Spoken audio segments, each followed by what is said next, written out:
when you get that ambiguous email from your boss and you start to feel sweaty palms and that empty, freaked out sensation in your stomach? Welcome back, anxiety. Most of us think of anxiety as a bad thing, something to be avoided at all costs. But what if it weren't? What if you could take all of that energy racing around your brain and your body and transform it into something helpful?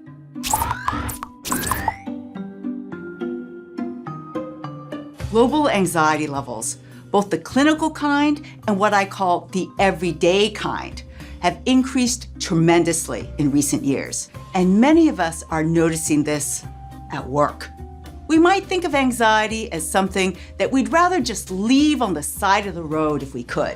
But anxiety is an important tool that arose during our evolution that we use to avoid danger. It's essential for our survival. So how come we don't even feel vaguely protected by it? It's because the volume of our individual and collective anxiety levels has been turned way up too high, and too much of even a potentially good thing like anxiety is bad.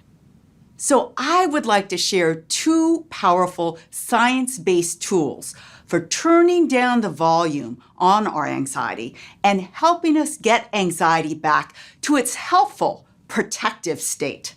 And both of these tools begin by connecting with our bodies. Tool number one is breath work. It's just simple, deep breathing. Slowly inhale and exhale. This can be one of the most immediate ways to calm anxiety because deep breath directly activates the natural de-stressing part of our nervous systems called the parasympathetic nervous system. I recommend a boxed breathing approach, which is inhale deeply on 4 counts, hold at the top for 4 counts, exhale deeply on 4 counts, and hold at the bottom for 4 counts. You can even do this in the middle of any anxiety-provoking conversation, and no one will even know. Lots of people, from ancient monks to modern meditators, have figured this tool out and use it all the time. Tool number 2, moving your body. This one also has immediate positive effects on your mood state, but for a different reason. Every time you move your body, you're releasing a whole bunch of beneficial neurochemicals in your brain. These neurochemicals include dopamine, serotonin, noradrenaline, and endorphins, mood and reward boosting neurochemicals that work to both increase positive mood states and decrease negative ones. I like to say that every single time you move your body, it's like giving yourself a wonderful bubble bath of neurochemicals for your brain. So when your boss's email comes in and your heart starts to race, what exactly can you do? If you're in an office, try taking a short walk around the block or even to the supply closet for some sticky notes. If you're working from home, put on 2 of your favorite songs and dance around the living room like no one is watching. Studies have shown that all it takes is 10 minutes of walking to get those mood-boosting effects. But be creative with your movement session, whether that's a quick session of power vacuuming a la Mrs. Doubtfire when you're stressed about a deadline, or doing a set of jumping jacks or getting off the elevator 1 floor early to do a power walk up that last flight of stairs before an important meeting. All of these possibilities will all help your anxiety levels come down. In fact, I tested this effect on my own NYU students. First, I had them take an anxiety assessment before leading them in a movement session that included movements from kickbox and dance and yoga and martial arts together with positive spoken affirmations. Then I had them retake that same anxiety assessment again. What happened? After our movement session, their anxiety scores had decreased to normal levels. Now that's powerful, real-world example that you can use in your life today.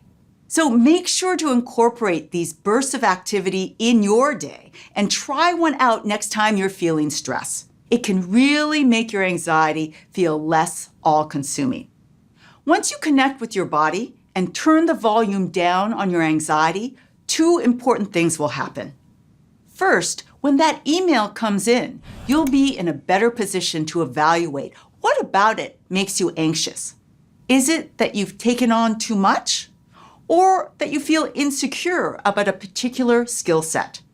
In other words, you'll be able to use this emotion, anxiety, for exactly what it was evolved to do. Warn you about potential dangers so you can become aware of them and find ways to effectively and creatively address them in your everyday life. Second, once you find the warning signals in your anxiety, you'll be able to communicate with others.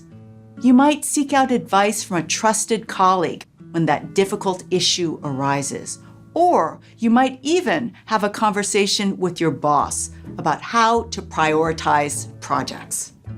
Because you're no longer in fight or flight mode, asking for that support won't feel nearly as threatening.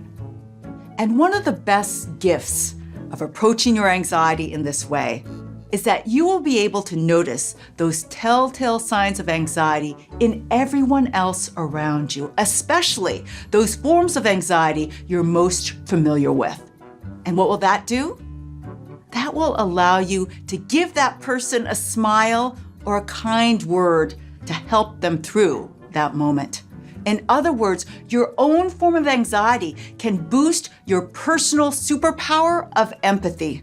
And I can't think of anything we need in this world today more than higher levels of empathy for one another. Your take home in all of this? If you breathe, move, and take note of what your anxiety is signaling, you'll feel more fulfilled, more creative, more connected, and less stressed overall. And that's my wish for every one of us.